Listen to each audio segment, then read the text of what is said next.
G'day, welcome back to the channel. I want to talk about the Drone Advisory Committee meeting which took place a few days ago.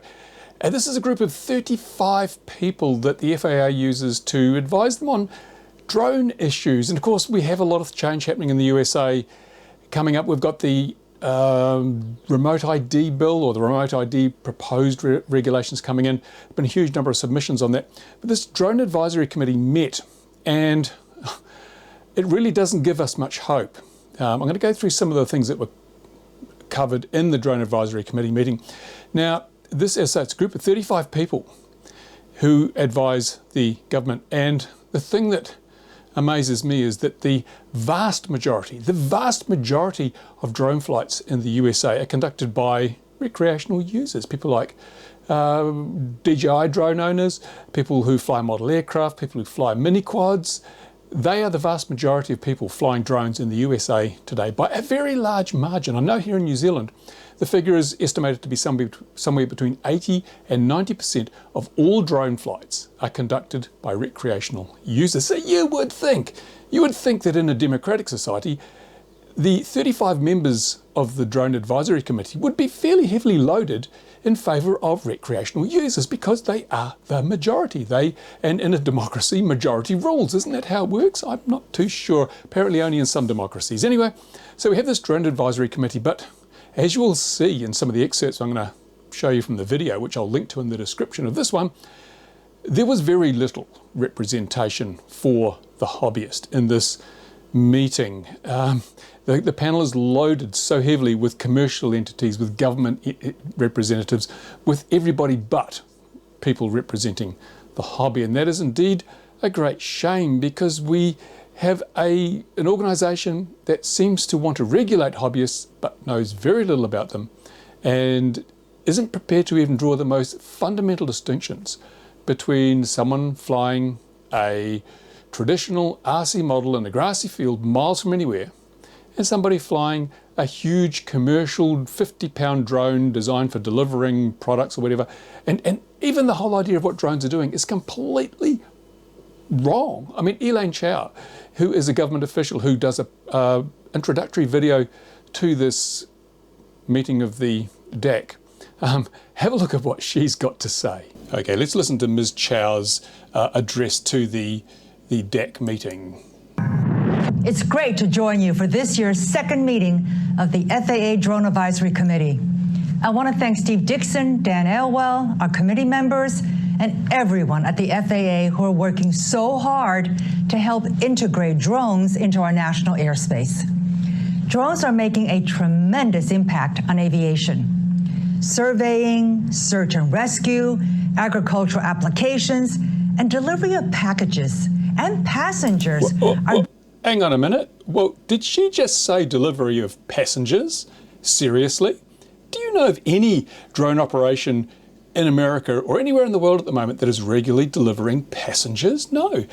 Elaine Chow, she was the woman who, when the drones were sighted over Colorado, she said, this is why we need remote ID. And to be honest, I don't think this woman has a very big grasp on reality. I don't know what colour the sky is in her world, but it's certainly not the same colour as the sky in our world. I don't even know why she's here. She has such a limited grasp on the whole drone aviation subject that I really don't understand why they bothered with this. No, she doesn't know what drones are being used for. There are no regularly scheduled package deliveries that I'm aware of, and certainly no passenger deliveries. And the whole thing has to be asked, if it has people on board, is it still a drone, or is it an aircraft, or conventional? It's manned, isn't it? Manned aircraft have mankind in them. Let's not be sexist. It has to have a man or a woman in it. And if you put people in a drone, it's no longer an unmanned aerial vehicle, is it? It is a manned one or a womaned one, whatever. So, Ms. Chow, I'm sorry. This is terrible. What a bad way to get a start to a really important meeting involving the future of drones in America's airspace. Okay, I want you to listen to this now. Listen to what this gentleman says, Michael Chase. Many of the people and companies around the table have been affected by both. And we have realized as a group, as a civilization, that to endure, we must work together. People, companies, governments, each doing their part. People, companies, governments. To work for the greater good and help us get through this and these trying times together. In many ways, that is what this group also represents: people, companies, and the government. That is what this group represents: people, companies, and the government. No mention of the hobby. No mention of the hobby at all. This is government and companies, and they're represented by the people here. There is a complete disconnect going on. Working together to move an industry forward. And the goal is to move an industry forward. It's not to provide support for those who have had use of this airspace for decades, for a remarkably educational and wholesome hobby. No, we do not get a mention in this. It's all about the industry, and they're talking about the commercial industry. The people are going to make a lot of money from drones and the 0 to 400 foot airspace. And drones have proven to be helpful in this coronavirus response, from applications like package delivery to assisting with social distancing notifications. Hold on, package delivery. There's been very, very little in the way of actual package delivery during this coronavirus thing. There's been a few trial runs, there's been a few things in the media where people have dropped McDonald's to a relative down the end of a driveway. And social distancing. How many times have drones been used to maintain social distancing? And what is the practicality of that? I've seen videos where police are walking behind a drone which has a speaker and they're saying, keep your distance, keep your distance. What is the point of the drone? You might as well just carry a speaker in your hand, you know, one of those tannoys or those loudspeaker systems in your hand and speak. It is not a practical application of a drone. Seriously, this is really making a long reach for justification for this commercialization of drones.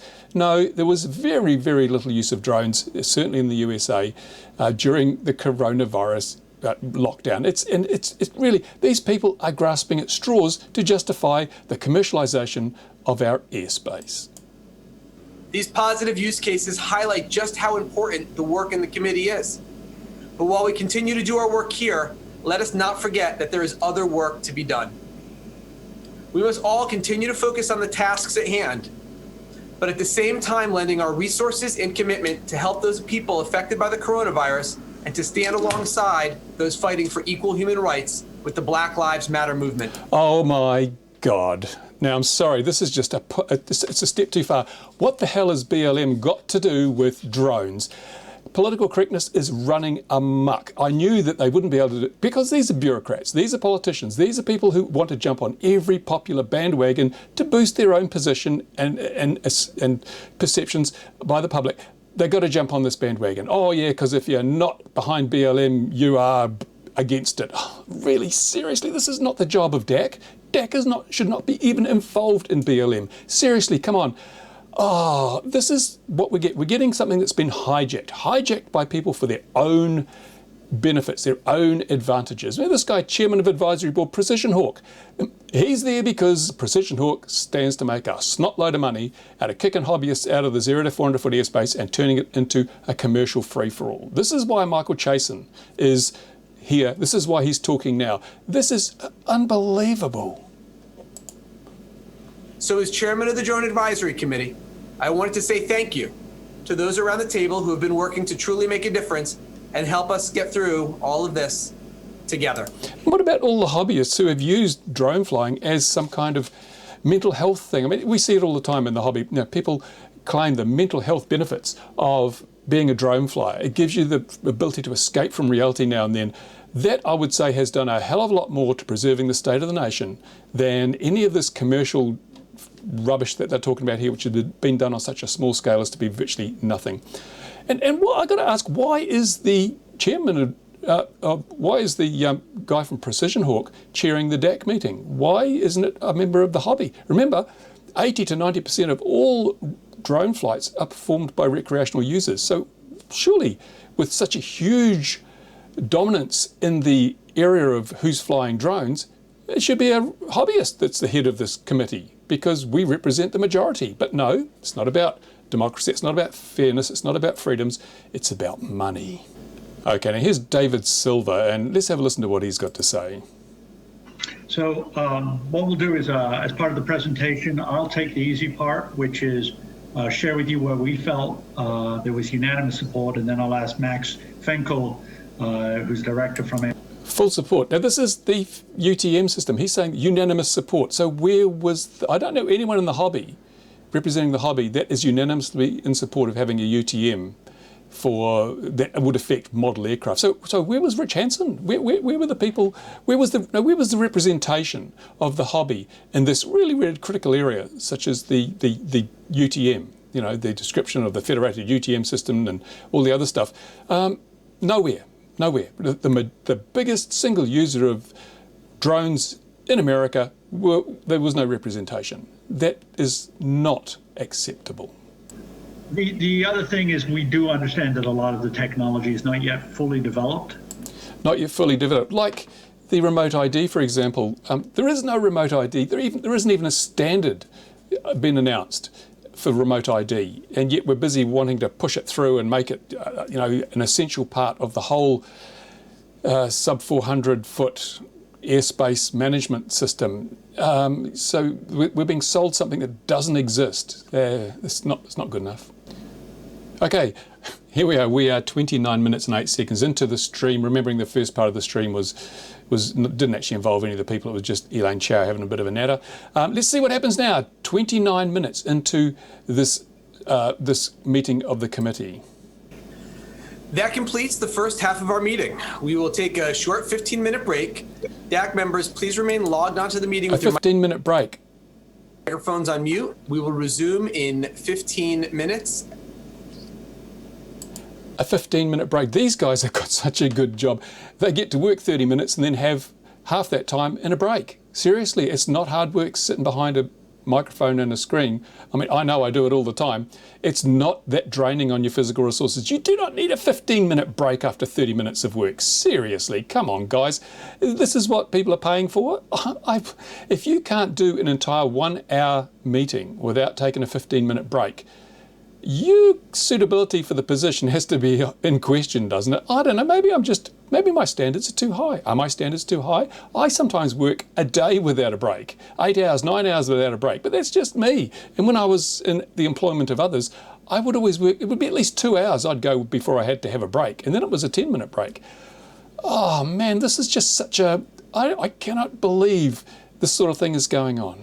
Okay, now the grid we've got here in Zoom is 5 by 5, so that's 25 of the 35 members. So not everyone appears on the screen at the same time, but I was looking for the representative of the model community, the traditional hobby, and here he is, Rich Hansen down here, poised to strike with comebacks, with challenges, with information, with facts that will challenge some of the stuff that's been said in this broadcast by other commercial interests, by those within the FAA.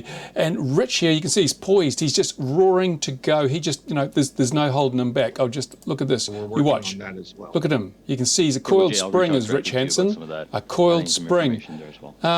Okay, thank no, you. is he awake? Seriously, this is like, if this is our representation as a hobby, we are lost, totally lost. I mean, you can't put someone, I mean, Rich may be a fantastic guy and he may have done wonderful things for the hobby, and the AMA does some really good things for the hobby, but here they are just lost. They're totally out of their depth. This is the same Rich Hansen that assured AMA members way back when they were talking about revoking Section 336. He told them, don't worry, we have a good working relationship with the FAA. There are things going on behind the scenes to protect the rights and the freedoms of AMA members and model flyers. And what happened? The revoking of Section 336 went ahead without any significant challenge. You cannot barter with these people. They have an agenda, they'll follow it through. They'll tell you what you want to hear every time you talk to them. They'll tell you what you want to hear, but you cannot believe a word of it. I've been on this planet for 67 years. I've watched this happen for decades. I've dealt with bureaucrats. I've dealt with government officials. I know how the game is played. Rich seems to be incredibly naive. For a man of his age, he seems to have learnt very little about dealing with people in positions of power. And here, he is just a passive, he's sleeping through the whole damn thing. If I was an AMA member, I'd be cancelling my dues right now, because Rich is absolutely 100% ineffective. And I'm sure he'll say, oh, we're working behind the scenes and we've got a good relationship with the FAA and we're working to protect members' freedoms. And I would say bullshit. Based on your track record, based on what's happening so far, absolute bullshit. And you might wonder, why is Rich sitting there so quiet? Is it that he is naive? Is it that he doesn't understand? Well, no, I'm afraid I can only draw one conclusion. I think Rich is probably a really nice guy. He's got the right goals in mind. He may not have a very good way of implementing them, but the thing that strikes me most of all is that the AMA stands to benefit hugely from this new NPRM, this remote ID, because of the creation of these freers. Now, if you want to fly traditional hobby, you're going to have to fly at a freer, because you will not be able to comply with the other requirements of remote ID that would give you the freedom to fly elsewhere. So you'll have to fly at a freer. And guess which organisation will be in charge of the vast majority of freers? Yes, it will be the AMA. So if you want to fly, you will have to join the AMA. It becomes pay to fly. If you don't pay, you can't fly. So the AMA stands to benefit hugely from a financial perspective, from a membership perspective, because anyone that's in the hobby and wants the freedom to fly a traditional model aircraft will have to join the AMA. So that's why Rich is sitting here just lapping it all up thinking, this is great, this is great. Our membership's going to boom in the coming years once the remote ID comes into force. He's not representing the hobby, he's representing the AMA. And people who are AMA members should realise he's not representing them, he's representing the body, which is the AMA. He's representing the executive of the AA. He's representing the bean counters at the AMA, the people who are interested, like all these others, only in the money. So the hobby does not have representation from Rich on this. I can say that with absolute surety. Rich Hansen is not representing the hobby on this deck, and I don't think he should even be there. I really don't think he should be there. We do, however, have an ally on this screen at the moment. It's this man over here, Brendan Schulman. I'm going to cut to what Brendan says. This is what Rich Hansen should have been saying. Brendan has taken up the challenge, and he is going into bat for the recreational user, maybe just the DJI drone users, but that also applies to the rest of the hobby. Let's listen to what Brendan has to say. Great, thank you very much. This is a really important topic, and at DJI we always look for ways to make existing operations safer, whether that's implementing a new technology or educating our customers. So I'm really glad that we are working on this. We've got the initial set of tenets, and we are continuing work, and in particular are actually engaging the community by things like surveys that I think will help inform the things that we contribute to the FAA.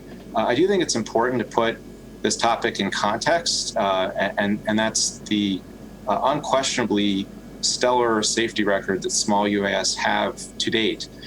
We undertook an analysis based on data voluntarily shared with us, and this is in our NPRM comment. What we determined is that in 2019, across the US, there were 87.8 million flights of small UAS, totaling at least 10.3 million hours of flight.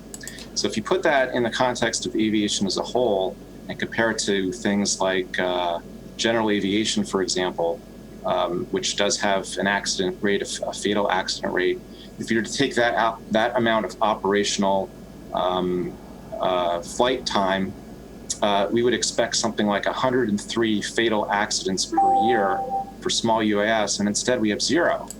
Now, Rich, why weren't you bringing this information to the table? Why weren't you showing the committee how safe the hobby has been? Why are you asleep, Rich? What are you doing? Well, I've already explained why Rich is not having any input into this, because that would not benefit the AMA's executive and wouldn't boost their membership.